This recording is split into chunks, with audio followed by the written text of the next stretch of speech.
हजरत बहलोल दाना आप एक दिन गए हारून रशीद बादशाह उनके दरबार इस गए थे। हारून रशीद बैठा या कोई ना अपने तखत पे। हजरत बहलोल दाना जाके उनके तखत पे बैठ जल्ले तखत पे बैठे कोई थोड़ा टाइम गुजरिया ते हारून रशीद आया तखत पे बैठा वेख्या ते वेख के आंदा है ए बहलोल तू मेरे तखत पे क्यों बैठा तेन शर्म नहीं आई ए बादशाह दा तख्त थल्ले चल। उस बड़ा ना शर्मिंदा किया हजरत बहलोल दाना आप मुस्कुराए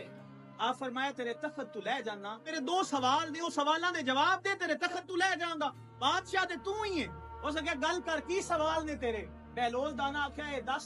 कि तू शिकार ते निकलिया होवे ते अपड़ जाए सहराज तेन प्यास लगी होवे तेरे सिपाही भी नस जान तेरिया सवारियां भी नस जान तू अकल्ला होवे ना तेरे कोल कुछ खान नु होवे ना तेरे कोल कुछ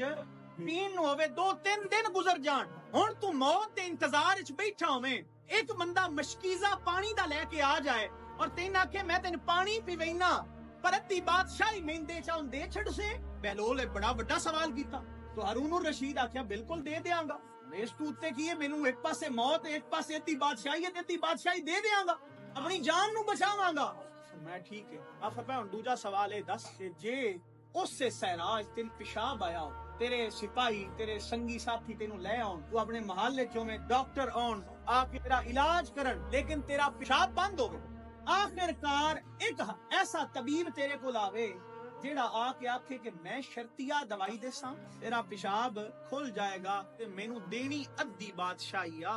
दे देगा क्या दे देंगा। बहलोल दाना उस तखत उठे आ फरमाया ते फिर सोच ले कि तेरे इस तखत दी औकात है दो गल्लां इंदी औकात आमदो रफ्त है जेड़े माल पिछे सी फिर रहे हैं ना टुर रहे हैं कि माल बड़ी शय दौलत बड़ी शय इंदी कोई एडी औकात नहीं ए मालिक और राजिक रब है।